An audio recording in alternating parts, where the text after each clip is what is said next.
Order, order. Before I call Tulip Siddiq, I wish to make a short statement about the sub judice resolution.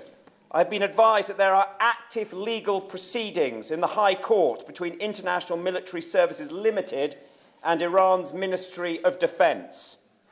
I am exercising the discretion given to the Chair in respect to the resolution on matters sub judice to allow full reference to those proceedings as they concern issues of national importance. Colleagues, it will not have escaped your attention. This debate is massively oversubscribed.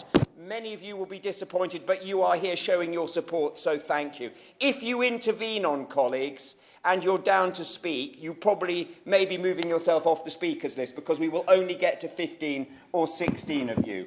Order, order. I call Tulip Siddiq to move the motion. 3 minutes speech after Tulip. 3 minutes after you, Tulip. 3 minutes.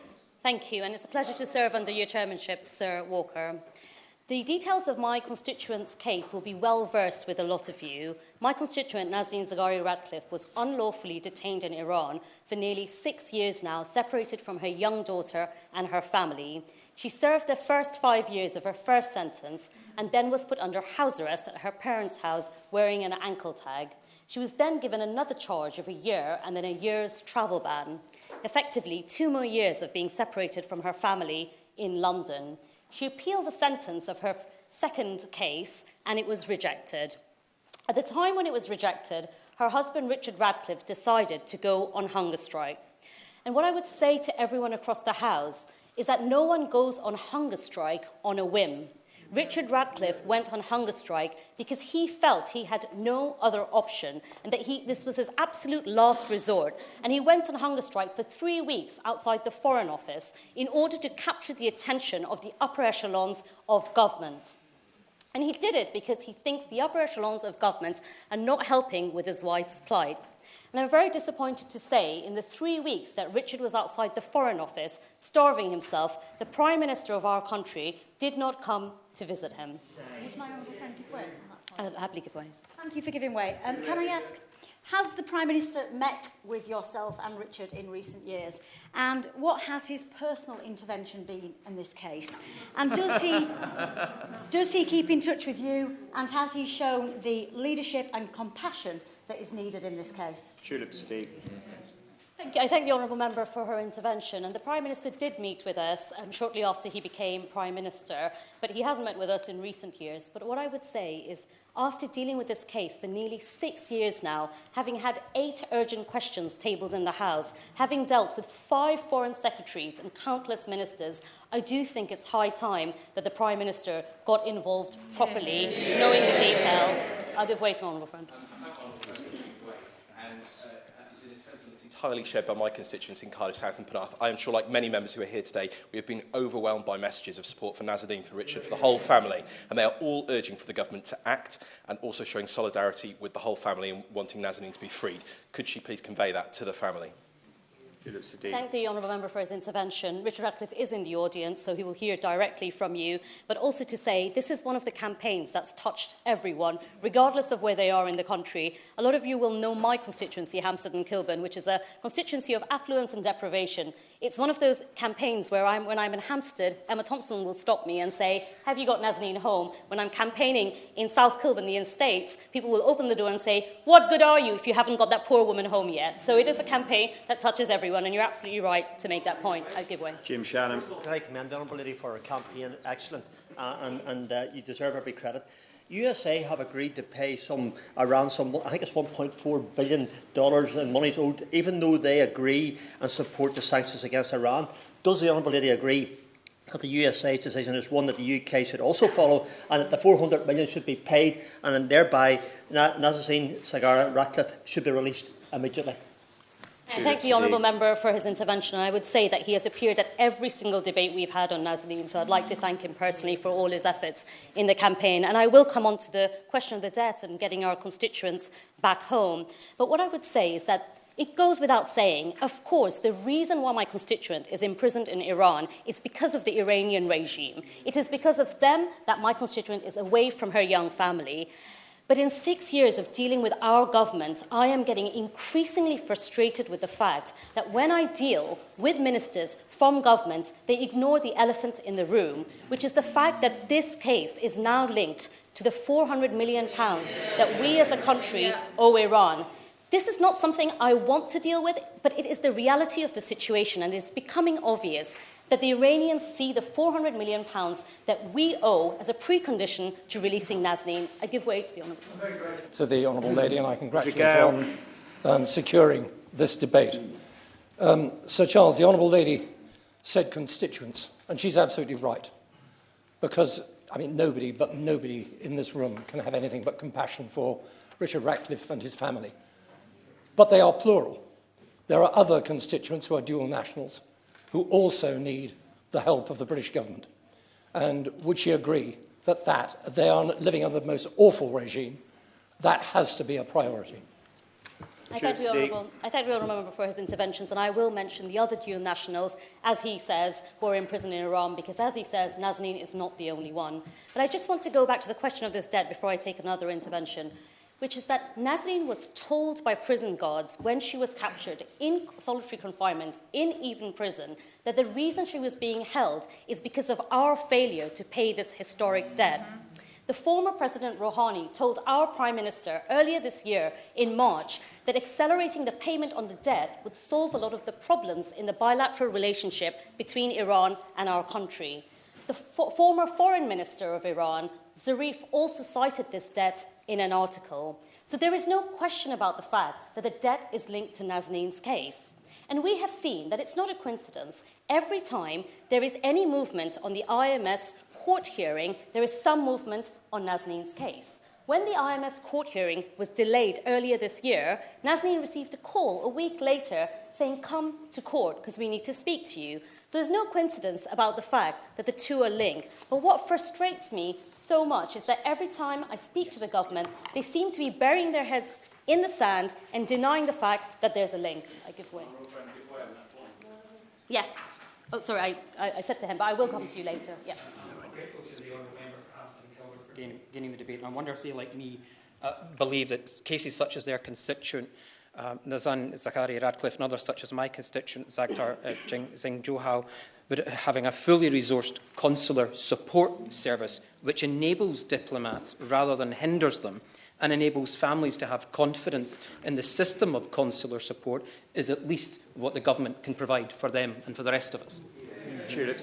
I fully agree with the Honourable Member, and I would say that one of the biggest disappointments has been that British officials won't go to the court hearings for Nazanin when she is called back into court, and it is something that we've been asking for again and again. Give way to Honourable. I thank my honourable friend for giving way, and I have to say that the honourable gentleman makes a very important point. I would also like to offer my support to the family, to Richard and to Nazanin at this very difficult time. My honourable friend makes an excellent point about the level of involvement of the Prime Minister and senior levels within the current administration. Does she wish to comment on how that compares and contrasts with the level of support from previous Prime Ministers? Well, I will come on to the topic about the three former Foreign Secretaries and what they've said.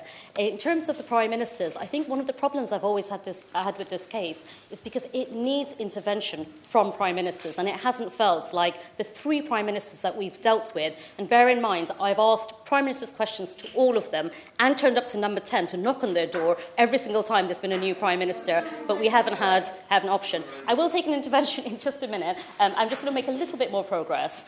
The Leader of the House told me in March that Iran was holding us to ransom, and he said, and I quote, "UK government does not pay for the release of hostages."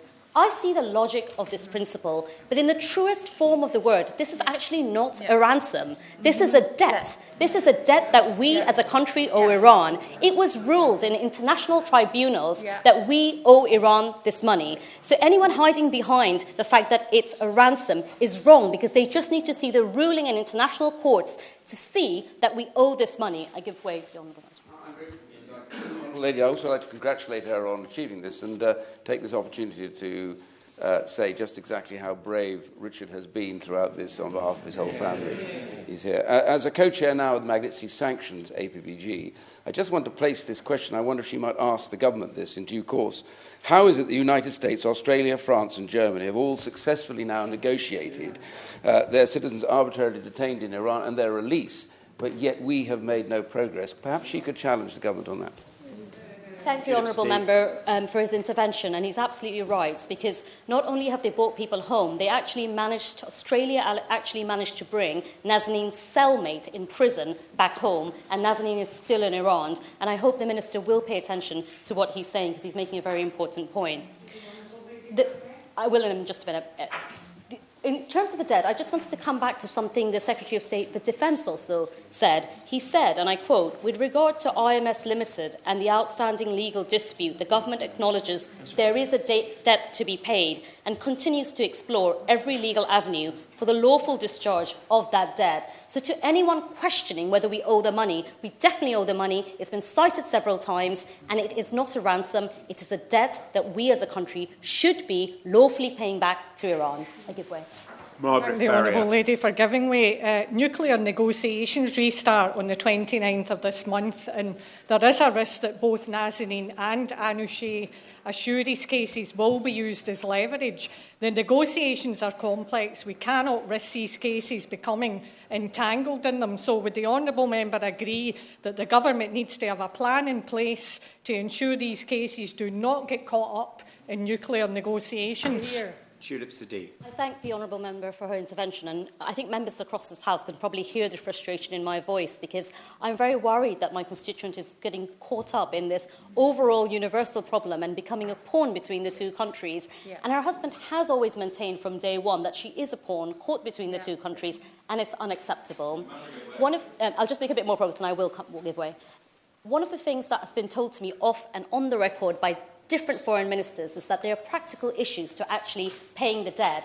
But if anyone has read the news this week, they will see that 3 former foreign secretaries have come out and said that there are ways to pay this debt without busting sanctions and without angering our Western allies. So for me, the question is, if we all know the debt exists, we have ways of paying it, what is the explanation for why we haven't paid it? Good boy.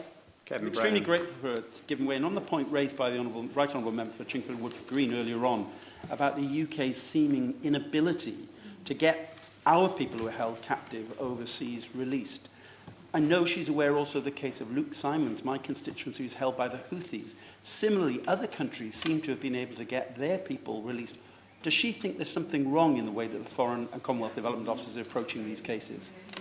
I thank the honourable member for his intervention, and I would say that that's the frustration that Nazanin expresses every time I speak to her, is that her government is not doing enough for her as a British citizen, whereas the people she was in jail with are going home, and she's still stuck there, missing out on her daughter's childhood. And the other point I'd make, and I will take another intervention, is that I don't think as a country we can take the moral high ground to Iran and to Nazanin if we are not following a legal ruling that says that we owe Iran money as a country.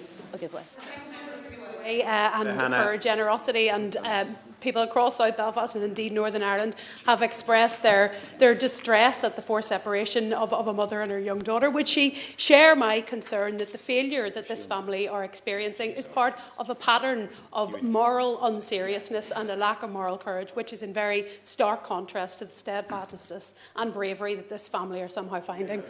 I agree with the honourable member, and I thank her for her help in this campaign. And I'd like to make the point, which several other people have made, that this isn't just about Nazanin Zaghari-Ratcliffe. It's about Anousheh Ashouri. It's about Murad Tahbaz. Yeah. Of course. I thank my honourable friend for giving way and for securing this really essential and important debate. And I also thank her for mentioning my constituent, Anousheh Ashouri, a 67-year-old man who's a father and a husband, who's a British citizen, also locked up in the same prison where Nazanin has been. But does my honourable member, honourable friend, agree with me? This is a grotesque crime of Iran to be holding hostages, but also a crime for our country not to settle any debts that are possibly keeping them there.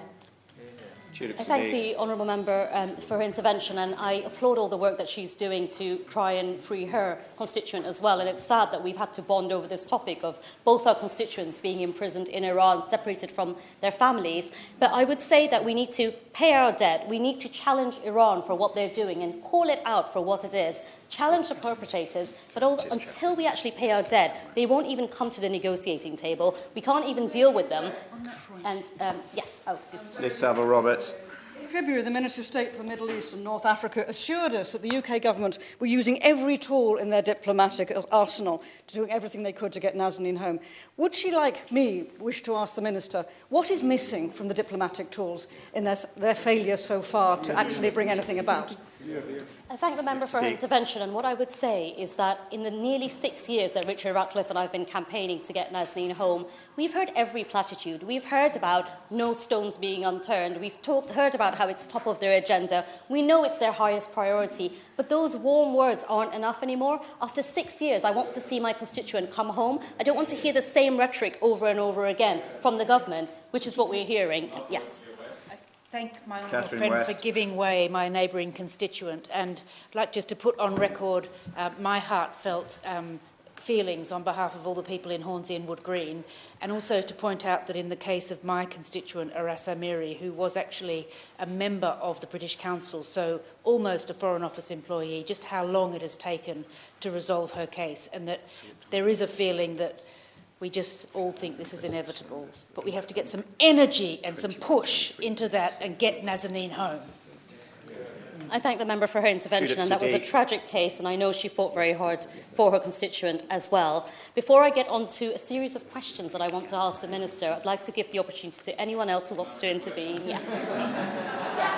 Ian Paisley Jr. I thank the honourable member for going away and congratulate her, like others, for bringing this most serious matter to debate. But isn't the elephant in the room the very obvious issue that the current incumbent in Downing Street said something which was a monumental cock-up in the life at a human cost? And it's up to the government to now fix that, to fix it immediately, and to make sure that it's fixed without further delay. Tulip Steep. Thank the honourable member for his intervention, and the truth is that the Prime Minister made an enormous blunder when he was given evidence to Parliament, and for that I hope he feels responsible, and as a result of that I hope he takes some action to bring my constituent home. Yes. David Linden. For Richard, Nazanin and Gabriella. But the Honourable Lady, the member for Hornsey and Wood Green, mentioned the need to get energy into this. It's widely accepted in this House that the current Foreign Secretary is someone who's always full of energy. So can the Honourable Lady tell us what the new Foreign Secretary has done to try and progress the case of Nazanin and Zaghari-Ratcliffe? Thank the honourable member for his intervention. I would say I am very appreciative of the fact that the new Foreign Secretary did call me as soon as she was in post and did say that she was dealing with Nazanin, and she did call us in for a meeting as well, along with Richard Ratcliffe and members of his family. So I am very grateful that she seems to be acting on it, but I will judge her on what she does at the end, because, as I say, we've dealt with 5 foreign secretaries. None of them have brought Nazanin home yet, and it is time that she took some action properly. I do have to go on to my questions. Can I take very short interventions from you and from this honourable member and this honourable member? So if you... The honourable lady for giving way and congratulate her on her campaign. Given that Nazanin has been granted diplomatic protection, how does she feel the government is actually treating her case differently to other consular cases? And does she think that Anusha Ashuri should also be granted diplomatic protection? I wanted to pay tribute on behalf of people in Chesterfield to my honourable friend. She's absolutely inspirational in the campaign that she's fighting, but I know it's only going to mean something to her when she gets Nazanin home. Can she tell us a bit more about the barbaric Iranian regime, the way that they've operated through this, and what her message to them would be? One more. I thank the honourable member for giving away, and the people of Weaver Vale send their love and compassion to Nazanin, Richard and Gabrielle, and certainly yourself as a real champion here. But very importantly for the Foreign Secretary and the Prime Minister to now do the right thing. Thank you. So I'll just say that I've very rarely seen such a crowded Westminster Hall debate, and I think it demonstrates the amount of affection and the concern we have for Nazanin, and I think Richard will report that back to his wife. So thank you. And just to pick up on diplomatic protection, that's right, we did have diplomatic protection given to Nazanin by the former Foreign Secretary. We don't feel in the campaign that the government's used that enough because it became a state-to-state dispute the moment that diplomatic protection was given. And it's one of the questions that I have for the Minister, whether he's going to do something to use the diplomatic protection and try and get Nazanin home. So I'm just going to go to my questions, if that's okay. I'm very conscious of time. You've intervened on the speaker once. Please don't do it again. Are you giving away to Mr McNeil? Okay, that's the last one then. And I think you were going to give away to Mrs Vaz, Valerie Vaz. Angus McNeil. Thank you. I think if we were able to engineer a vote in here today on this issue to pay the debt, it would be unanimous. Is there a way we can engineer a vote in the main chamber on the debt so we add pressure to the government to make that debt paid, to get the pressure to get Nazanin home? And where's Valerie Vaz? I can't see. Oh, did you want it to be? Ms Vaz, you're not going to get in to speak. Do you have an intervention to make quickly? Just very briefly, yes. And to wish her and the Honourable Member for Lewisham East, and of course the whole Ratcliffe family, Anousheh, Morad Tabaz, who was born in Hammersmith Hospital. They are all British citizens, and Merin Raouf. If they're British citizens, the Hague Convention does apply to them. They can get diplomatic protection if the Minister would only look at the Hague Convention, because other factors are taken into account. But more importantly, why don't we harness the Lewis Hamilton at the Brazilian Grand Prix and realise that there isn't going to be a single obstacle that is going to stop us bringing our Nazanin, Anousheh, Morad and Mehran home. Judith Sadiq. Yeah, final intervention. Very briefly for you giving way. Can I put on record that the people of Inverness, Nairn-Badenoch and Strathspey are fully behind Nazanin being freed? Would the Honourable Member agree that the UK Government must now act without any fear of upsetting allies such as America and just get on and get the things done that they need to do to free her now? The Honourable Member, and I absolutely agree. And I'm just going to ask a series of questions to the Minister, and then I know there's lots of people who want to speak. So I want to ask the Minister why the government won't acknowledge that Nazanin is a hostage and start challenging Iran's hostage-taking with sanctions or legal action. Will he set out exactly what practical or legal issues he believes stand in the way of resolving the IMS debt so this can be properly scrutinised? The government's long accepted that it owes the debt as a matter of international law. Does the government think it's entitled to ignore its legal obligations and the rule of law? Has the government made a specific offer to Iran to discharge this debt through humanitarian assistance, such as provision of medicine? Has the government sought or received assurance in the form of a comfort letter from the US that no bank will be sanctioned or fined for facilitating the payment of this debt? And finally, the Foreign Office Minister in the Lords yesterday said that, and I quote, were the government to pay hundreds of millions of pounds to the Iranian government, that would undoubtedly be seen as a payment for a hostage situation. Is this the view of the government? Thank you. Thank you. The question is that this House has considered the case of Nazanin Zaghari-Ratcliffe. Colleagues, many of you are not going to get called. I'm going to give those I do call 3 minutes, but if you speak for less, more people will get in. Please stop taking photographs. You know you're not meant to take photographs. Right, Colonel Bob Stewart. Thank you, Sir Charles. I'm going to focus on the money that we owe Iran for the tanks we never delivered, even though the Shah's regime had paid for them before the Iranian Revolution of 1979. The United States was in a similar position to us and apparently owed $1.7 billion back to the Iranian regime. However, it was reported that the Obama administration returned this money via Switzerland and in other than US currencies on the 17th and the 22nd of January, as well as the 5th of February, 2016. On the 17th of January, by chance, 4 US prisoners were released from Iranian jails. The Obama administration, of course, denied there was any connection. On the 30th of June 2016, I personally asked the Secretary of State for Defence how much the MOD owed Iran for Chieftain tanks which were never delivered. The answer I received was that the MOD did not dispute the money was owed, but that EU sanctions stopped repayment. There is no doubt that we owe Iran 400 million, and it should be given back. With luck, if we repay this money, the Supreme Leader, who's actually the only person that's going to make this decision, may be magnanimous enough to order the release of not just Nazanin, but all other British prisoners held in jail in Iran. As we've always owed this money, I think I can live with the idea that we haven't been blackmailed into returning 400 million for military equipment we never delivered. Thank you, Sir Charles. Joanna Cherry.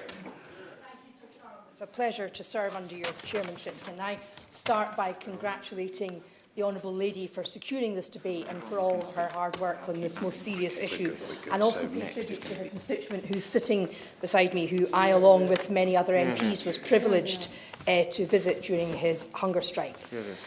Sir Charles, the facts here are stark. A British citizen has been detained for 5.5 years on unsubstantiated allegations of spying, and successive Conservative Foreign Secretaries have failed to secure her freedom.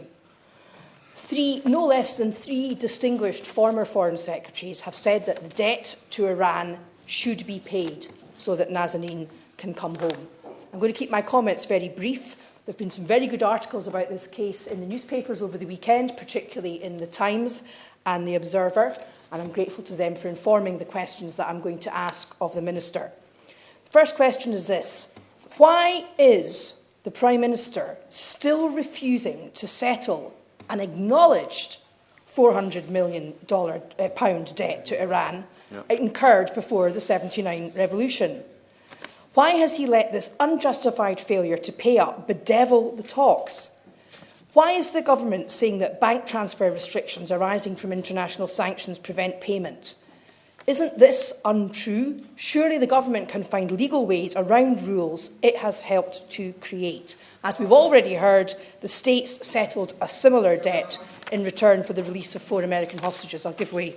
I'm extremely grateful to her for giving way. And as in her usual style, she's presenting a forensic case. Does she agree with the International Observatory of Human Rights that perhaps one way around that particular issue she just raised is using humanitarian aid? Yes, indeed, and I'll come to that. The second question is, why has the Prime Minister failed to honour his personal promise to pay the debt made when he was Foreign Secretary, made to Mr Ratcliffe and indirectly to the Iranians? That promise was a blatant attempt to compensate for the disastrous blunder we've heard about when he misrepresented Nazanin's activities in Tehran. Why won't this Prime Minister keep his word, and why won't he keep his promises, particularly when the life of a young mother is at stake? And thirdly and finally, why are the Prime Minister and the Foreign Secretary persisting with the Foreign Office's non-confrontational softly approach? Let's be honest, Sir Charles, this government aren't exactly known for their non-confrontational softly approach when it comes to the European Union or indeed the vexed question of the north of Ireland. But in this respect, their approach has failed completely. It's not about paying a ransom, it's about the credibility of the British government abroad and the confidence that British citizens can have in their government. So when is the Prime Minister going to take a tougher line with Iran than he takes with the European Union? Mr McVeigh. Lady for Hampstead and Kilburn, not only for bringing this important debate here today, but for her unyielding determination to keep this issue in the public's consciousness and alive here in Parliament. Nazanin and her family have been subjected to the utmost cruelty, to a never-ending emotional torture. And just when they think freedom is within their grasp, it is ripped away yet again. So where does somebody go from here? What does somebody do? Richard had asked himself that question. He's raised the issue with a series of Secretary of States, with Prime Ministers, involved the media here in the UK, and what independent voices there are in Tehran. And when I spoke to Richard Ratcliffe, visiting him a few times over the last couple of weeks, he said the only thing he felt he could now do was starve himself. Can I ask how hopeless, how powerless, how desperate must someone be to feel the only thing they can do is go on hunger strike, endure 21 days of not eating, and at the same time being prepared to see people, greet people, do interviews, explaining yet again and again what your situation is, in the hope that something will budge. And throughout, Richard has remained utterly gracious. So he said, how do I break this stalemate? What do I do to make sure that my wife and other British citizens in the same situation aren't forgotten? How do I make sure that their lives don't disappear in a pile of paperwork pushed to the back of a desk? And Nazanin, she has endured the most profound mental and physical trauma throughout her imprisonment. Tortuous heartbreak caused by prolonged separation from her loved ones, has been subject to prolonged periods of solitary confinement, vastly inadequate living conditions and traumatising interrogation. Nazanin's treatment has been utterly appalling. And how do we end this nightmare? So far, diplomatic routes have not worked. The sticking point, a £400 million historic debt relating to a sale of chieftain tanks, paid for but never received, dating back to the 1970s. So to date, there have been conversations, there have been discussions, deliberations, articles, newspaper coverage, but words alone are not enough. No longer are they enough. It is time for action. Can the Minister today let us know what that action will be so Nazanin can come home where she rightly belongs with her family? Justin Madders.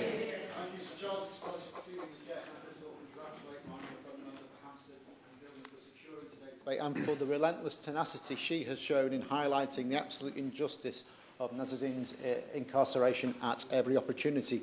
I, of course, wish to pay tribute to Richard Ratcliffe as well. I've had the privilege of meeting him on a number of occasions, and each time he has been a picture of calm, dignity and resolve. Goodness knows what he must be feeling inside, yet despite that unimaginable torment, he has always conducted himself in a way that is a credit to himself and to Nazanin.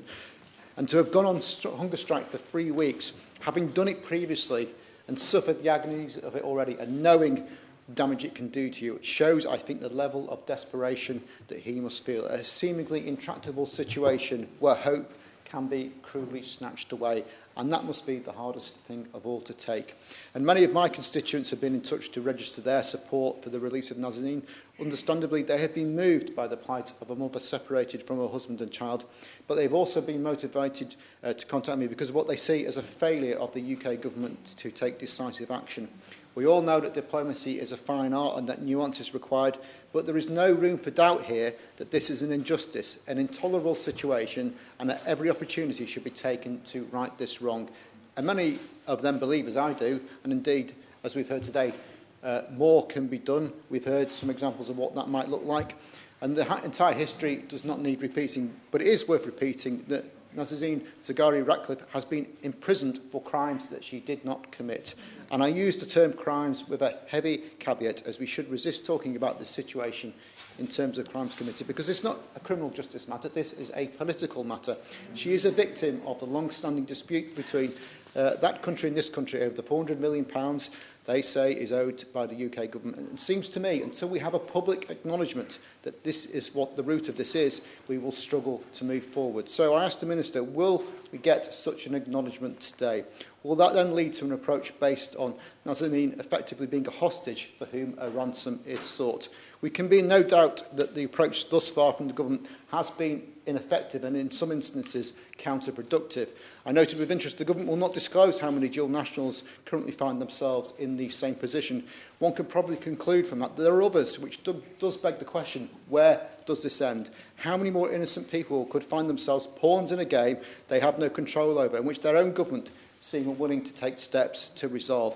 I'd also like to ask the Minister what efforts are being made to gather international support, what other diplomatic and financial levers can be pulled to bring about a satisfactory resolution, because we cannot accept that no more can be done. We cannot accept that this is just the way it is. We cannot accept that such a gross injustice can be tolerated. And indeed, the support we've seen from members today shows that this Parliament does not accept that nothing more can be done. Thank you. Jeremy Hunt.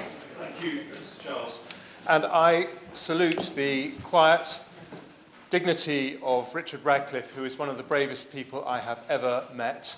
And I also thank the Honourable Member for Hampstead and Kilburn for her campaigning. We're from different parties, but she makes me proud to be a member of this House. How do we get Nazanin, Anushi, Murad and Mehran home? If this was ransom money, heartbreaking though it is, we should not pay it, because it would only lead to more hostages being taken. But, Sir Charles, this is not ransom money. It is a historic debt that we owe to Iran. It shouldn't be linked to this case, but it is, and that's why we should pay this debt. And it's not easy to do it because of sanctions, but with political will, it can be done. And no country can have a veto over a sovereign Britain deciding to pay its debt, not least the United States, because they did exactly the same thing under President Obama. I'll give way to the Honourable Member. Grateful for the Honourable Gentleman for giving way. I wonder if they could maybe advise the House, when they were Foreign Secretary, if they were advised by senior civil servants that this money would not be paid, and what the answer was in Cabinet. I believe that during the period I was Foreign Secretary, the decision about whether we owed that money was settled, and there was an understanding confirmed publicly by the Defence Secretary that the money is owed and should be paid. But it was going to take and will take a real effort to deal with the practicalities. But the Americans managed it, and we can most certainly manage it, if necessary, by getting an RAF plane to fly gold over to Tehran. But there are lots of ways of doing it. I'm going to make some progress, if I may. There's one other thing that needs to happen, though, in order to make sure that the Nazanin and the other dual nationals can come home, and that is to make sure we completely de-link their fate to the outcome of the Vienna talks on the JCPOA. Just as we tell Iran they should not make anyone a pawn in a diplomatic game, we too must live by those words and make sure that they are not being used in any way by any country to put pressure on Iran to sign up to this deal. The fates should be completely separate. And finally, Sir Charles, because I know time is brief, this is a terrible tragedy. It is a shame not just on Iran, but also on Britain, that it has taken us 5.5 years to solve this issue. There must be two outcomes from this terrible tragedy. Firstly, the reuniting of all the families who've been separated by this vile detention in Iran, including, of course, Nazanin's family. But the second outcome, the second legacy from this tragedy, must be an ending of the vile practice of hostage diplomacy, which needs to be consigned back to the 19th century where it belongs. And Britain needs to learn from this to lead a diplomatic initiative with other countries, so that if someone is taken hostage from one country, we treat it as if they've been taken hostage from any of us. We act accordingly, we deter it, and this never happens again. Anna McMorrin. Thank you, Chair. And I want to congratulate and thank my honourable friend for securing this important debate and the hard work that she has put in so far. This unjustly convicted, denied basic human rights, tortured Richard Radcliffe is rightly desperate for his wife, having to undergo this cruel ordeal. And it's heartbreaking that once again Richard has had to resort to the life-threatening action of a hunger strike. I visited Richard on day 16 of his strike. The pain in his eyes was harrowing. He just wants the government to act. And to go 21 days without food is testament to Richard's love for his wife, his resolution to get the attention this issue rightly needs. And the risks and symptoms of going on this strike are huge. After 2 weeks, people on hunger strike will have difficulty standing. They suffer from severe dizziness, sluggishness, loss of coordination. After 2 or 3 weeks, it can result in severe neurological problems, vision loss, and lack of motor skills. This is the love that Richard has shown his wife. And in fact, Nazanin's reaction to her husband's strike brought me to tears at the weekend. She was worried sick about her husband. My heart breaks at the fact that this family is caught up in this dispute between two states. And I want to address Nazanin directly if she is able to see this debate. Nazanin, you can see the love and support right across this Parliament. And I want to assure you that we, as representatives up and down this country, will not stop until you are free and home and reunited with your family and daughter. And I want to pay tribute to the whole family who are always there to support Richard, Gabriella and Nazanin. Richard's sister Rachel, who lives in Cardiff, and is always there for them, always looking for the positive and determined to bring a positive outcome. And let's be clear, the blame lies firmly at the Prime Minister's door.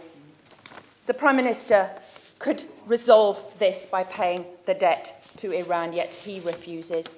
Zach Goldsmith told peers on Monday that payment of the debt owed by the UK would be seen as payment for a hostage and would not be in the government's interest. Well, Zach, tell that to this family. Paying a debt is not paying a ransom, and it's been ordered by an international court. It's clear this case could have been resolved many months ago. And, as well as Nazanin, we mustn't forget Anousheh, Morad and Mehran, and bring them home too. I hope this debate is a turning point and that the government will do everything in their power to bring them home. Jeremy Wright. Thank you very much, Carl. It's a pleasure to serve under your chairmanship. And may I join the tributes to Richard Ratcliffe. It's great to see him able to join us this afternoon, and to his entire family, some of whom live in my constituency, whose resilience and bravery have been truly remarkable during this long period. And can I also join the tributes to the Honourable Lady for Hampstead and Kilburn, whose campaigning in this has also been exemplary, and many of us have been delighted to assist her in it.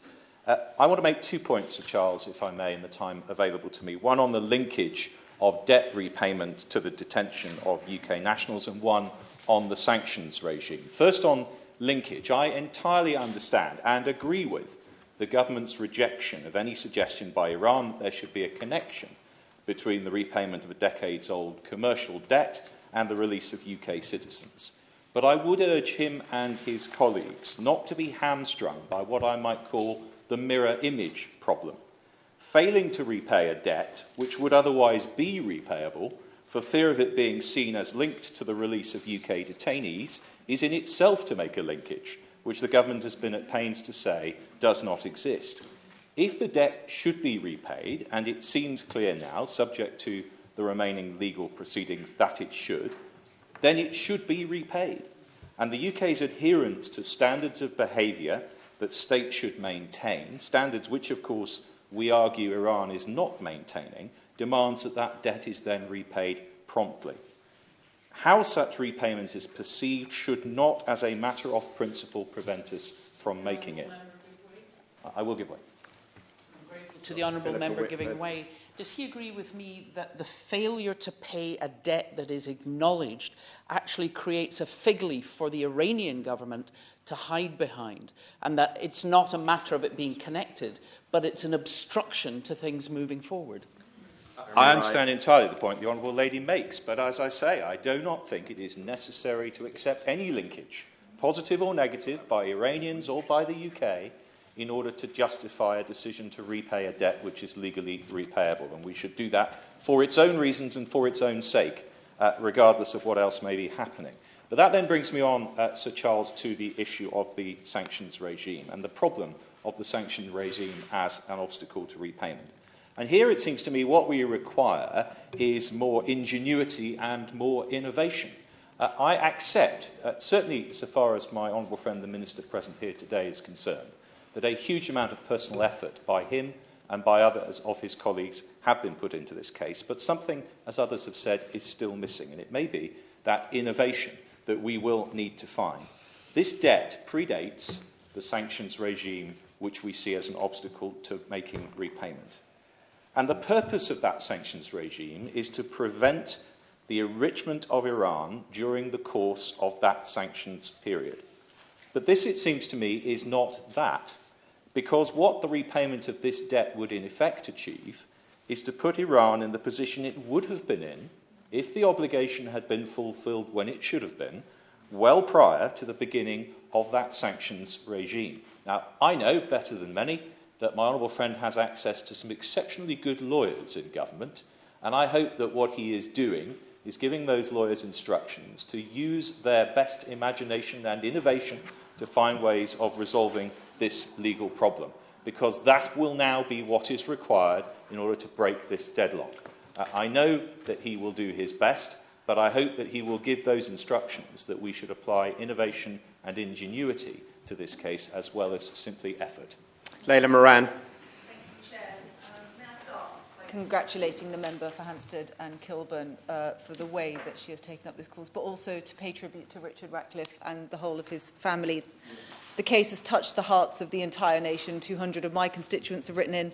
I first heard of it when Richard's aunt, Rosemary and Colin, came to see me in my advice surgery, and at that moment, as their MP, I said I would do everything I could to help, but now as Liberal Democrat spokesperson, I intend to do the same. And it's been 2,000 days now since the first detention. Since then, there's been 8 urgent questions, 125 written questions by members across the House. This is the 3rd debate that we've had on this, and yet Nazanin is still not home. And to add another number to that, it is the 5th Foreign Secretary, one of which then became the Prime Minister. And while he was Foreign Secretary, caused his own problems in this case. And no offence to the Minister, but I do find it regrettable that we have yet to see the Foreign Secretary herself in front of this House make statements, because people do watch what happens in this Parliament. And if they want to indicate that it's a priority, then I believe that that's what needs to happen. I will, of course. And I pay tribute to the member for Hampstead and Kilburn for bringing this debate. And I just wanted to say, amidst this talk of international diplomacy and sanctions and payments, when my constituents in Richmond Park write to me about this case, they really want to express their huge sympathy for Richard, and particularly for his daughter. Gabriella was just 22 months old when her mother was imprisoned. When I had the pleasure of speaking to Richard recently, he told me she's now in the UK. She's doing really well at her school. But my heart goes out to them, and I really want to express on behalf of my constituents how, for them, this is really about reuniting a mother with her daughter. I will not give another speaker another minute, so you get 1 injury time minute, so I won't get any more time if you give way again. And that goes for all colleagues. Thank you. It is clear, I think, and what my honourable friend mentions, is that the reason why it's touched the hearts of so many people is because they can imagine being in this position. And the problem we have is that, first of all, the government needs to acknowledge what they are.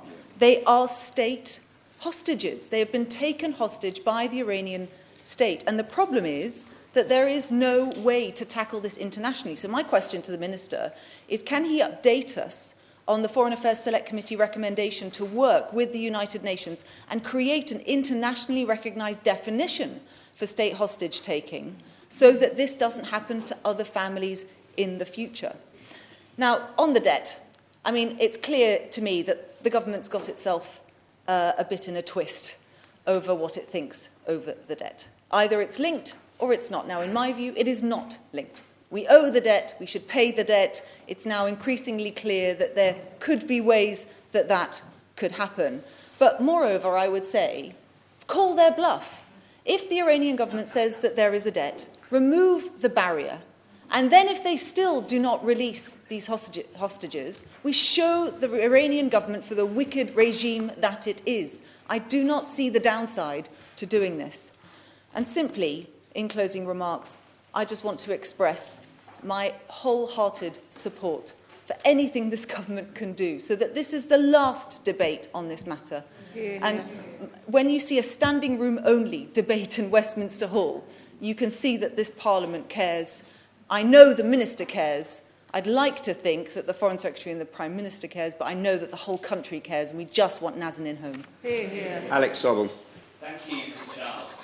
I received more than 100 emails from constituents about this matter. It shows the case of Nazanin has touched the hearts of the nation. It's all too common for people to claim that the situation is Kafkaesque. But to me, as an avid reader of Kafka, the similarities between those cases and the case of Joseph K. in the trial are all too apparent. Castro himself described the seeming base of the Iranian judicial system. He wrote in the trial that it is characteristic of this judicial system that man is condemned not only when he is innocent, but also in ignorance. Nazanin was charged and convicted without adequate representation or due process.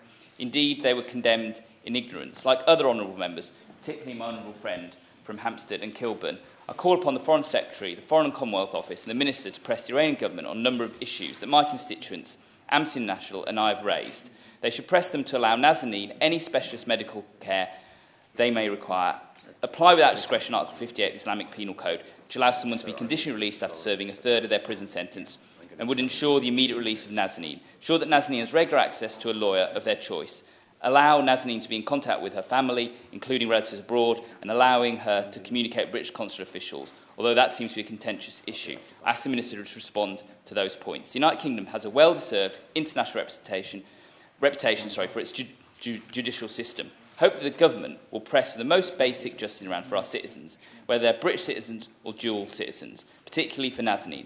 It's clear from the contribution to this debate that it's completely and utterly lacking. Chair, that is the speech I made in this place on the 18th of July 2017, word for word. In fact, my first speech in this place. What I have to ask the Minister is, what's changed?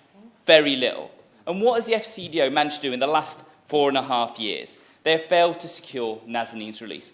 4.5 years of failure, a litany of failure at the department's door.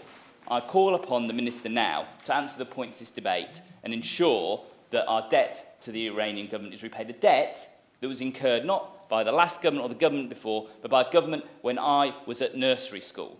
It is all the more important that we ensure that the UK honours its international obligations, and we have failed to do so, and Nazanin is paying the price. Thank you.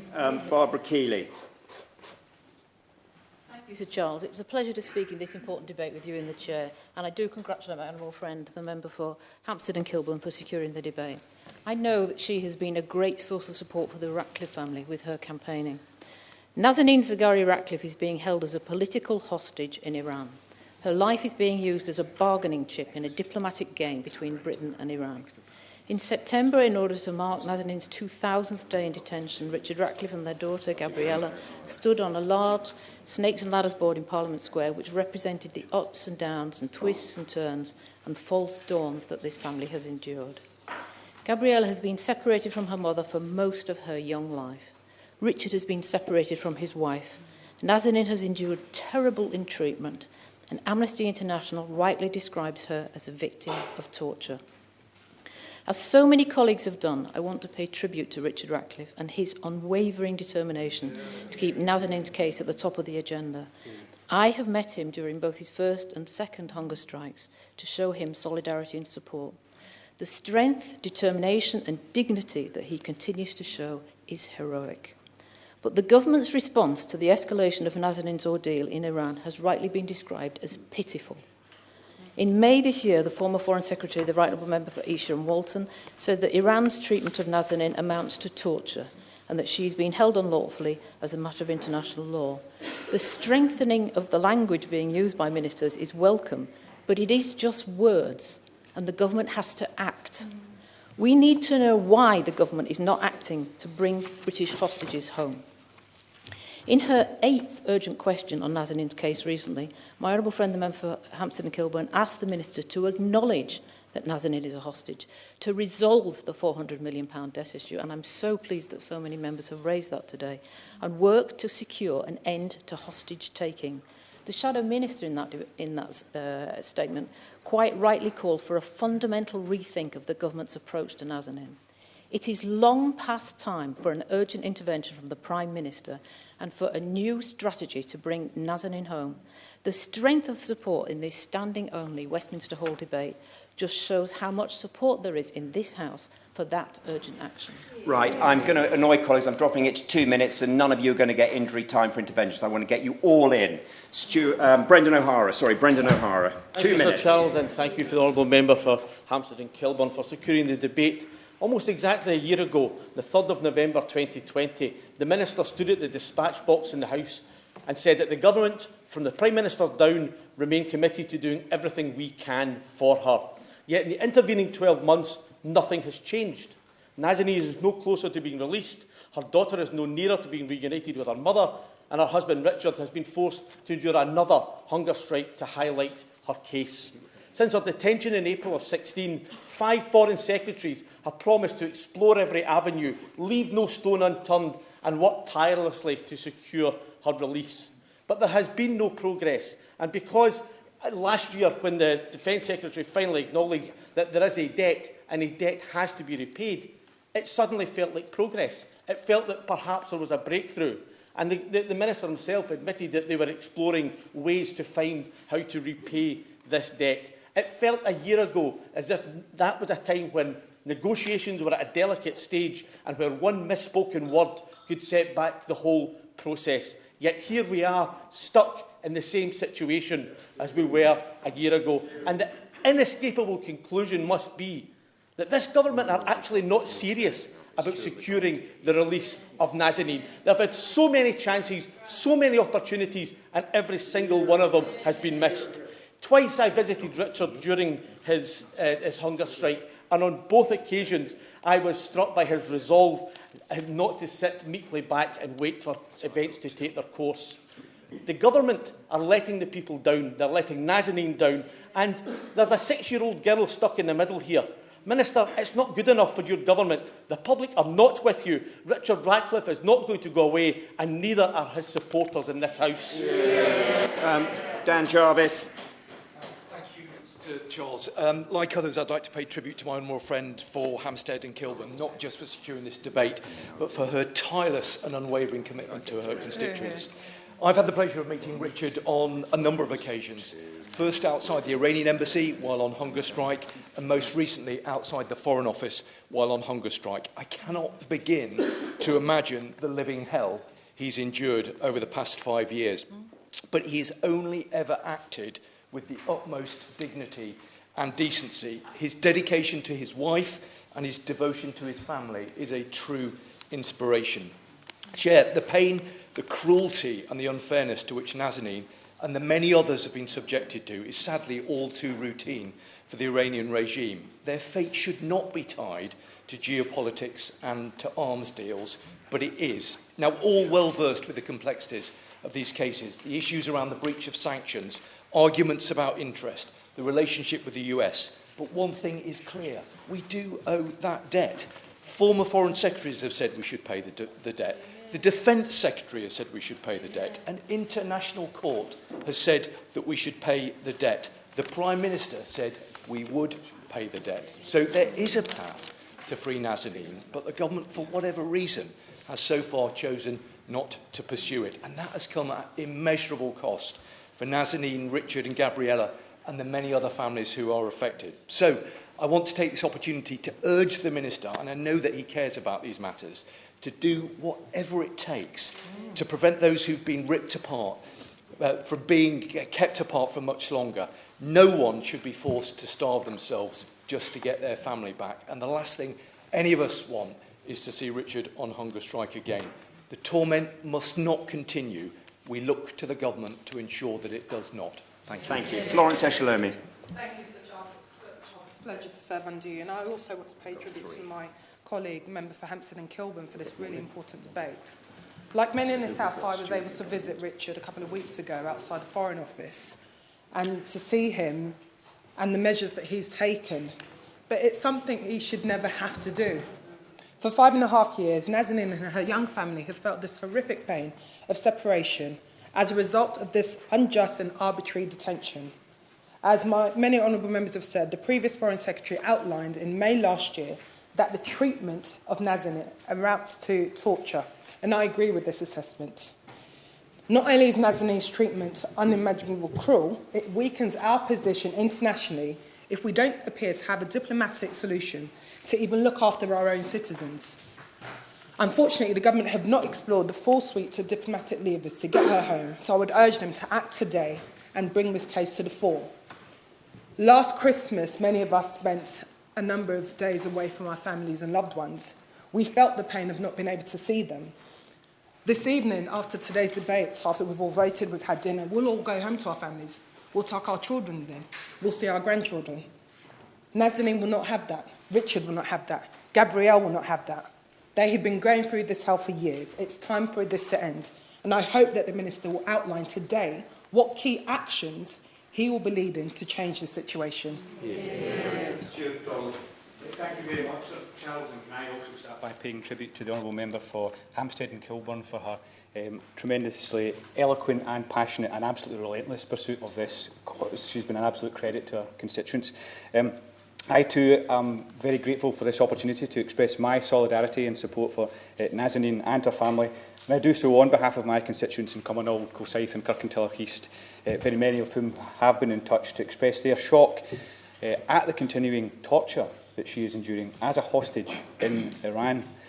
Like pretty much everyone else here, I also have had the privilege, and it was a privilege, to meet Richard a couple of times at the Iranian Embassy and then at the Foreign Office.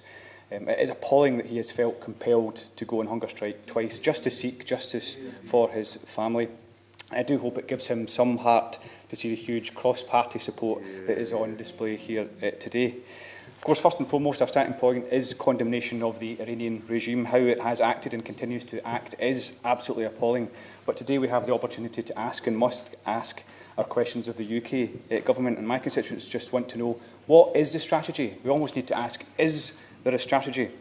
I appreciate there are no easy answers to such situations, but we are entitled to see evidence of a concerted strategy and one that has been pursued energetically, and sadly we are not convinced that that is the case at all. It has been rightly asked, why is it other countries have managed to secure releases but not the UK?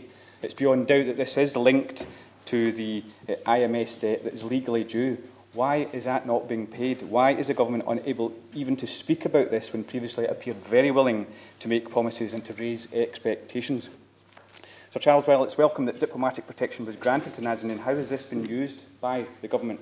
What practical difference has it made? If it is useful, will others be granted the same status? These are just some of the questions that my constituents and I would love to see answered, and we will continue to push for answers along with colleagues across the House. Ruth Jones. Charles, and I'm really grateful to be able to be called to speak in this debate today, and I hope Richard can feel the support and warmth and love for him in this room today. I want to thank my friend, the member for Hampstead and Kilburn, for her tenacity and her commitment to the Zaghari-Ratcliffe family, and for her compassion. She's done so much to help and champion Nazanin's case. And in my constituency of Newport West, this case is personal. Richard Ratcliffe's sister, Rebecca, is a constituent of mine, so I was determined to speak today. And I thank Rebecca for being in touch ahead of this debate, and I thank all the people from across Newport West who've written to me about Nazanin in recent days. There's no doubt that the failure to get Nazanin home with her family and friends lies at the door of number 10 Downing Street and on the desk of this Prime Minister. So I'd be grateful if the Minister could tell the House exactly what the Prime Minister has done since July 2019 to get Nazanin home. Can he tell us precisely how many meetings the Prime Minister has had on this issue? Can he outline what efforts are being made to make sure Nazanin is home in time for Christmas? Nazanin's lovely husband, Richard, has previously said that this government's inability to secure his wife's return home is a failure of diplomacy. So what does the Minister say to that? Sir Charles, I'm here in this debate today as a mother and a wife, but most importantly, I'm here as a parliamentarian, and I feel a massive obligation to Richard, Gabriella, Rebecca, and all the family to press the Minister in the strongest terms. So far, this government has failed to get Nazanin home. So I urge the Minister to get back to the Foreign Office and make very clear to the Foreign Secretary this simply cannot go on. We need Nazanin home in the UK, and we need her home now. Alan Smith. Thank you, Sir Charles. I can be brief because there's so much agreement around the House on this point, but I would put on record the SNP's deep appreciation for the member for bringing this forward and her dogged pursuit of this issue. Also, our deep, deep respect for the profound dignity of Richard Ratcliffe, who's obviously undergoing a living hell in these situations and deserves the cross-party support that's so evident today. I'd also put on record the fact that I don't think our Minister today is part of the problem in this. I think our Minister has been diligent, and I think he's carrying the can for a story of other people's failures. Because this is a story of failure. The fact that Nazanin and others have not been released when they are clearly political hostages is something that should give us all deep cause for concern. And I think it's up to all of us today to find solutions to this problem. So I've got two concrete points which I'd make and be grateful for a response on. There's clearly agreement across the House that the historic £400 million debt does need to be repaid. What consideration has the government given to translating that debt into humanitarian aid or some sort of other payment that would be a face-saving mechanism, also more legally sound way of making that payment made? Because surely that would move things on. And parallel to that, because I don't think it should just be carrot, I think we need some stick as well, what consideration has the government given to Magnitsky sanctions on individuals within the Iranian regime to focus minds that this is an intolerable situation that cannot stand? Minister, you've got great support across the House if you take these measures forward, certainly from the SNP. We want to see Nazanin and these other people home as soon as possible. Jeremy Corbyn. Thank you, Sir Charles. I will be very brief because I actually want very much to hear what the Minister has to say in response to all of this. I think the whole House owes a debt to the member of Hampstead and Kilburn for the way she's pursued this case for so long. And I remember when she was first taken prisoner and having a conversation with her at that time. And also, I think we all should admire Richard so much for the way he's suffered, but he's campaigned so effectively. This is the largest turnout I've ever remembered in Westminster Hall as a result. Very quickly, obviously, the debt is owed. The debt has to be paid, and if this country wants to have respect for behaving in the proper manner, then the debt should be paid. It's not a negotiation. It's saying this money is owed, let's pay it. And that will help, I believe, to unlock a whole lot of things and would help to open up a serious human rights dialogue with Iran in the future, which is necessary, because whilst we are here today concentrating on Nazanin's release, and I completely support that, I would also just put on record we should also be calling for the release of Anash Ashuri, Mahera Roof and Marad Tabaz, who are also in a similar situation. And I hope that in the context of a changed and renewed relationship with Iran, they would be released. I want to see decent human rights everywhere around the world, and that obviously includes Iran. The people of Iran deserve that. We should do everything we can to ensure that happens, and I hope the Minister can unlock this. Maybe not completely today, but I hope it can be unlocked, and he will have got the message of the strength of feeling from everybody across our House for her release. Thank you. Well, thank you, colleagues. We've finished with 45 seconds to spare before we go to front bench wind-ups. Can I ask the Scottish Nationalist Shadow Minister to speak, please? Thank you, Sir Charles. It's a pleasure to serve under your chairmanship, and congratulations on chairing the debate so effectively, and congratulations also to the member for Hampstead and Kilburn on giving so many people the opportunity to share her passion and her frustration at the situation that Nazanin, Richard and Gabriella are all in. And we all express our personal solidarity with them today, and also the solidarity of the thousands, probably tens and hundreds of thousands of constituents who are represented by the voices that are here. And I hope you'll indulge me, Sir Charles, if I recognise the SNP and Plaid members who are either here or who have been to visit Richard but have not been able to speak. My honourable friends for East Wren, Freshire, Glasgow South West, Linlithgow and East Falkirk, Paisley and Renfrewshire North, North Ayrshire and Arran, Inverclyde, Aberdeen South, Glasgow Central, Glasgow South, Gordon, Glasgow North West, Auckland South Perthshire, Edinburgh East, Edinburgh North and Leith, and I also pay tribute to my honourable friends for Kirkcaldy, Cowdenbeath, North East Fife, Ceredigion and North Down. All of us believe that enough is enough. It is time for action.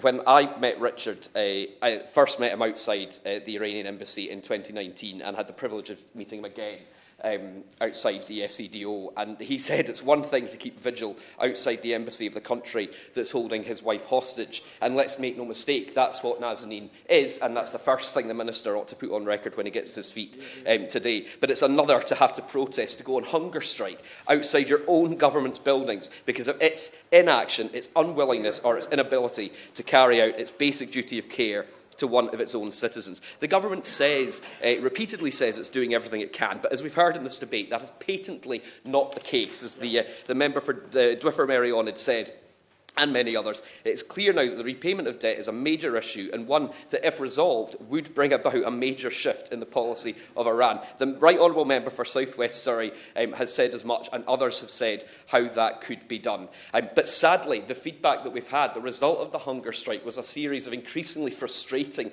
meetings that made it feel to the family and to all the campaigners that no progress is being made. And that is despite, as the member for Chingford and Wood Green says, that other countries in recent years, including the United States, Australia, France and Germany, have all successfully negotiated the release of their citizens who have been arbitrarily detained in Iran. And yet Britain has not secured the release of any one of them. And we've heard the cases also of Anoush Ashuri, Mehran Rahouf and Morad Tabas, all of whom, interestingly, and my friend from Central Ayrshire was saying this to me in conversation, are dual nationals. And I wonder if that maybe makes the UK government feel it has some sort of diminished responsibility for them. But actually, my honourable friend from Western Berkshire's constituency, Jagtar Singh Johal, remains incarcerated in India. So there has to be more. There is more that can be done, and more has to be done. Saying that diplomatic protection exists is one thing, but acting on it is another. And I pay tribute to the point made by the member for Walsall South, and in particular the fact that week after week she raised this at Business Questions. She did that on behalf of all of us in the House that take an interest in that case. And I don't think the government would be as responsive as it is if it wasn't for her continuing to do that, and I think that should be recognised. But having that right of diplomatic protection means there should be a right to private consular meetings. There should be immediate access to medical examination by an independent doctor. The government could issue a formal protest to the Iranian authorities. It could summon the Iranian ambassador. It summoned the French ambassador. It could summon the Iranian ambassador. It could propose to the Iranian authorities the immediate commencement of formal negotiations to resolve the dispute. It could send to the Iranian authorities a detailed legal memorandum outlining the breaches of international law arising from its detention of these British nationals. And it should assert under international law its right to provide assistance. Consular assistance is something that's important to all of us, including my friend for Livingston, and I hope there'll be a further debate on that in the Chamber very soon. We were always told throughout the Brexit campaign and indeed the independence referendum campaign how proud we should be of our British passports. Well, the British passport says, Her Britannic Majesty's Secretary of State requests and requires in the name of Her Majesty all those to whom it may concern, to allow the bearer to pass freely without let or hindrance, and to afford the bearer such assistance and protection as may be necessary. That's what it says on Nazanin Zaghari-Ratcliffe's passport, Sir Charles. So the question for the Minister of the Government today is, what are they doing to make that a reality? Shadow Minister Wayne David. Thank you, Sir Charles, and it's a pleasure to serve under your chairmanship. And I want to congratulate, like other members have done, the member for Hampstead and Kilburn for securing this debate and for all her incredible work on behalf of her constituents. Nazanin Zaghari-Ratcliffe has been held in Iran for 5.5 years. Like many here, I visited Richard, Nazanin's husband, on 2 occasions outside the Foreign Commonwealth and Development Office. And I want to pay tribute to Richard for his determination and his incredible resolve. Many MPs and members of the public visited Richard during his hunger strike. In his final speech outside the Foreign Office, looking back at his time on hunger strike, Richard said that it had always been important to him that everyone who visited him had been united against injustice. Richard, we all pay tribute to you, and, as you have said, the fight will go on. Last week, there were talks between the government and the Iranian Deputy Foreign Minister. Unfortunately, yet again, there was no progress. Nor has there been progress on the cases of other dual nationals, including Anoush Ashuri and Morad Tabaz. Both of these men are not in good health and, like Nazanin, they're being arbitrarily detained on spurious, fabricated charges. Anoush Ashuri has not been granted diplomatic protection by the UK government and has not been allowed out of prison. Morad Tabaz was one of 8 conservationists held by the Iranian authorities, and Amnesty International has said that there was evidence that those 8 had been tortured to obtain false confessions. Everyone here is united in believing that these detentions are wrong and totally unjust. Surely all of this has gone on long enough. For over 5 years, British governments have tried and failed to secure the release of Nazanin and the other dual nationals. If there has been a government strategy during this time, it has clearly failed. A number of members have mentioned the debt of £400 million which Britain owes Iran. This money was paid by the United Kingdom to Iran over 40 years ago for 1,500 Chieftain tanks, and they were never delivered. The government has said that bank transfer transactions and are not possible because of restrictions. But as we all know, the governments, if it had the will to settle the debt, then one way or another, the payment would be made. I'm not suggesting that any sort of ransom is paid by our government. But if the money is owed, and there's no questioning that this is the case, then this debt should be settled. In fact, when the Prime Minister was Foreign Secretary, he made a promise to Richard Ratcliffe that the debt would be paid. Significantly, in 2014, the current Defence Secretary described the unpaid debt as a sorry story, saying that the whole issue had been marred by double-dealing and obfuscation. More recently, a number of distinguished former Foreign Secretaries, Conservative and Labour, have said that the debt should be paid. It is also the view of many international and legal commentators, and it is our view as well. As the Right Honourable Member for South West Surrey, a former Foreign Secretary himself, has said, this is not about paying a ransom. It is about the UK's credibility and doing what is right. On numerous occasions, we have been told by the government that they're doing their best, but it would be unwise to rock the boat. But it has to be said that the government's approach has failed, and failed abysmally. Now is surely the time to take off the kid gloves and to be vigorous and determined. Nazanin and Ashura, Morad and all the dual nationals need to be brought back home. The time for discreet pressure and cautious words is long past. I look forward to hearing from the Minister what plan of action the government now has for bringing our people home.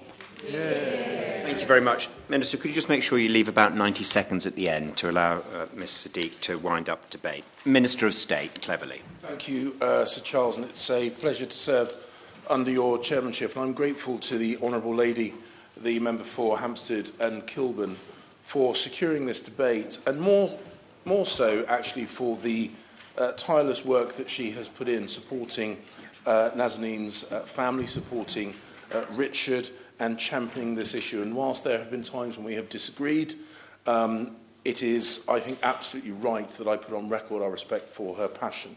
It has also been raised, the Honourable Lady, the member for Lewisham East, in support of her constituents and of the family of her constituent, and the other members in the chamber today who have spoken about the work that they have done supporting family members of those in Iran. And there are others who are unable, because of ministerial duty, to be here and vocal. I think particularly of my honourable friend, the member for North East Hampshire, who speaks with me regularly and passionately about the situation, who is a constituency MP of some of the members of Richard and Nazanin's family.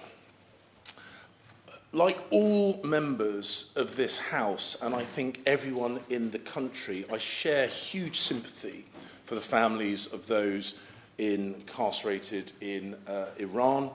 And I will continue, and the government will continue to do everything we can to resolve the situation they find themselves, through no fault of their own, find themselves in. The ongoing suffering that Iran is putting the British dual nationals through, including Anousheh Ashouri and Morad Tabaz, is deeply distressing and rightly elicits very strong feelings from honourable members right across the House. And I cannot overstate the fact that the government shares that frustration and is unwavering in our commitment to resolve this issue. We have been clear to the Iranian government at every stage. We expect Iran to release them all and allow them to return home to their families. In today's debate, by the nature of how it was called, we are focusing primarily on Nazanin and Richard and Gabriella and his family. And the UK government continues to work tirelessly to secure her full permanent release and the ability to return home to her family. As honourable and right honourable members are aware, Nazanin was released on furlough into the care of her parents in Tehran in 2020, but the Iranian system has refused to let her return home and has not left her alone during that period of furlough.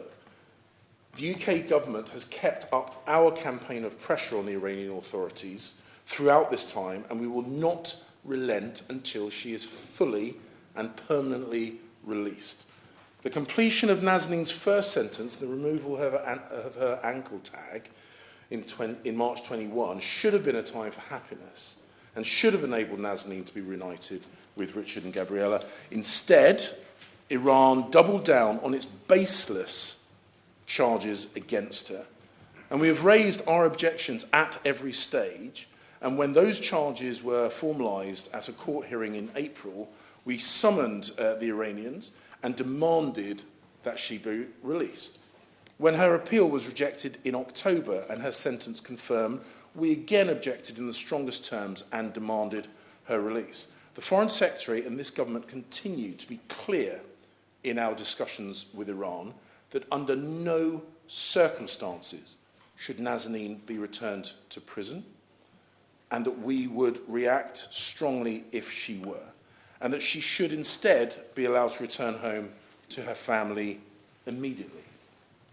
The Foreign Secretary raised this point again with Foreign Minister Amir Abdullahian, most recently on the 8th of November, and I raised this issue again with the Iranian Deputy Foreign Minister, Zaghari-Ratcliffe, on the 11th of November. At every stage since Nazanin was detained, the UK government has carefully considered and assiduously pursued the courses of action that we have assessed offer the best opportunity for resolving this case.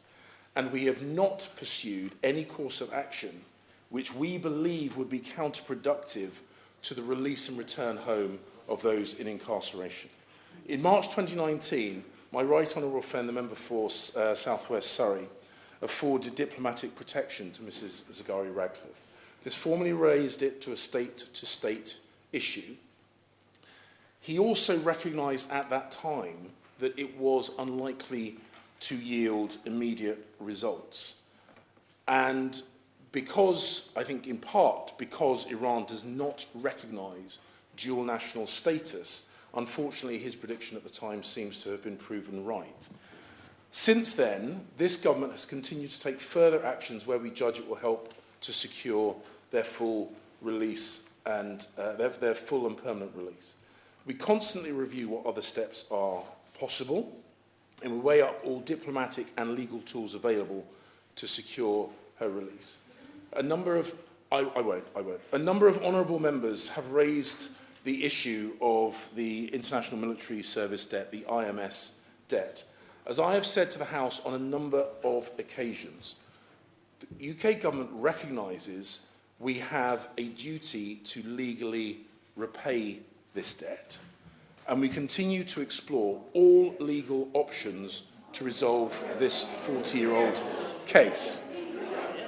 We have always been clear, and I want to address the point that my right honourable friend Lord Goldsmith said and the way his words have been interpreted. I want to make it absolutely clear. We have always been clear that we do not accept British dual nationals being used as diplomatic leverage. My right honourable friend made the point. My right honourable friend made the point with regard to the payment of the IMS debt that it is not easy, and he is right.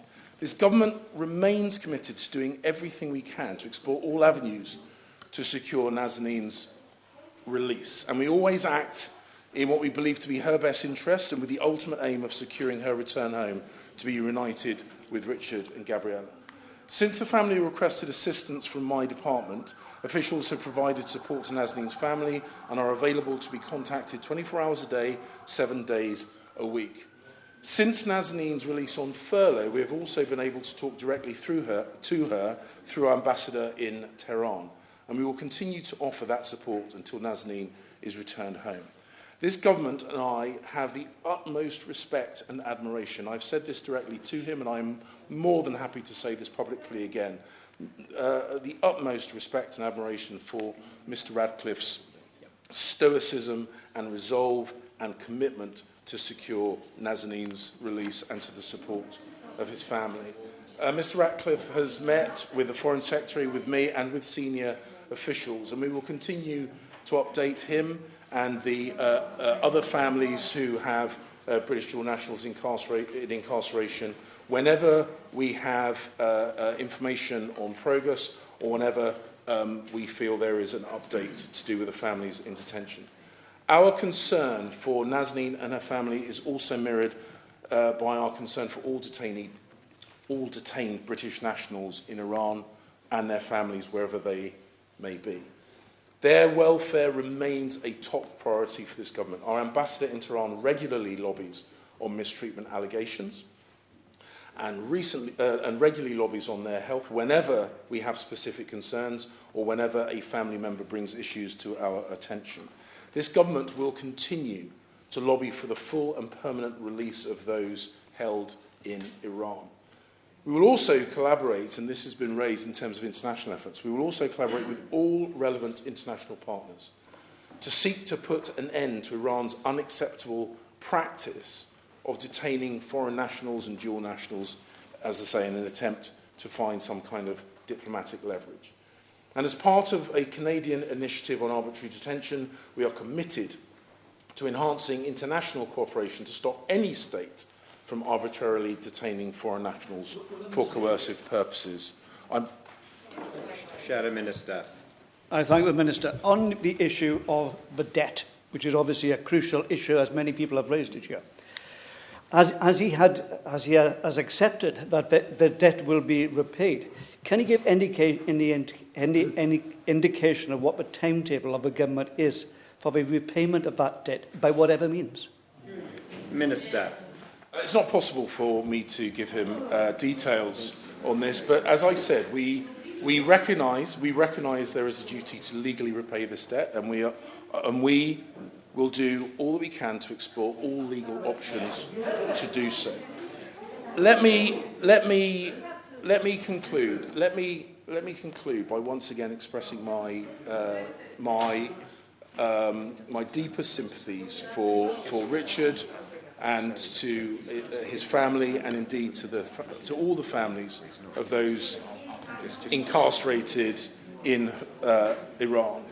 He has campaigned with such tireless commitment, and the government will continue to push in all the ways we can. I will give way.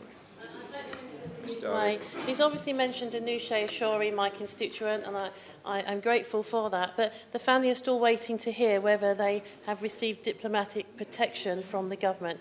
Is the Minister able to respond to that? So we do, of course, consider carefully this issue, but the point I've made already is that I suspect in large part because Iran does not recognise dual nationality and therefore do not recognise our authority to speak on this issue. It has proven to be of a limited success in the instance of Nazanin.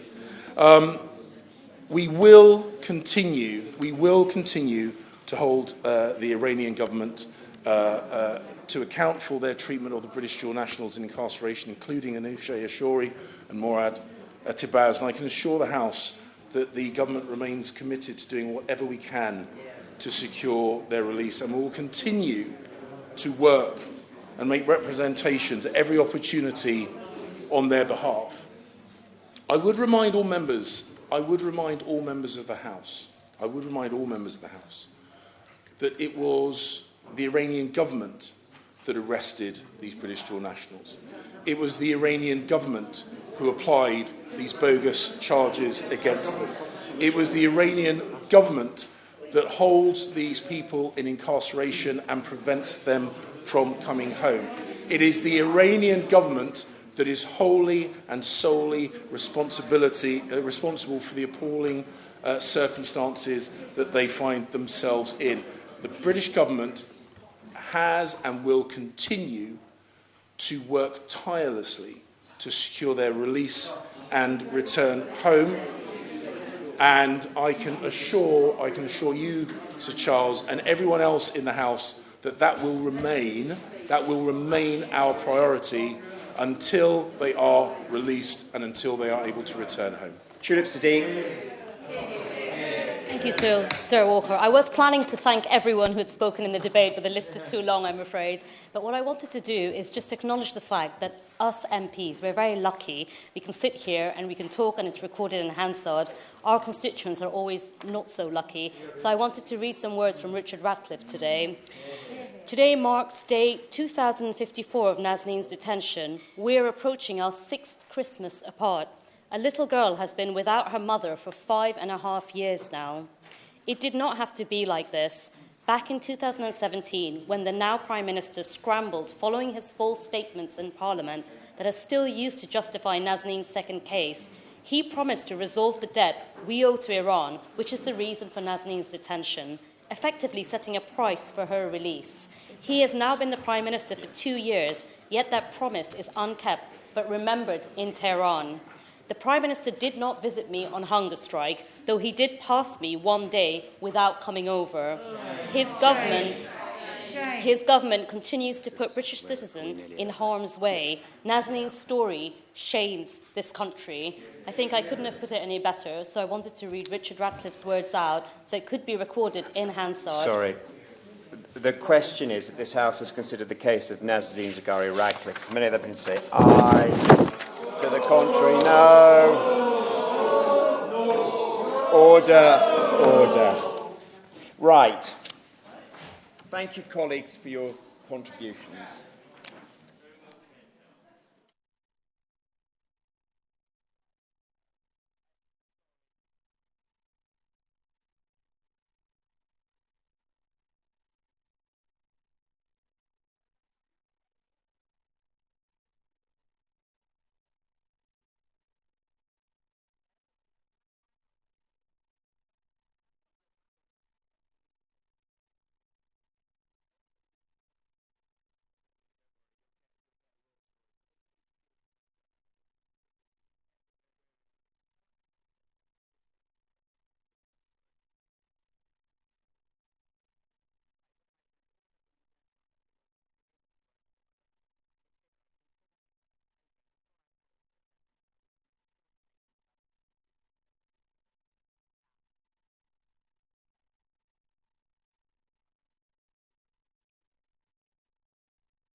Oh.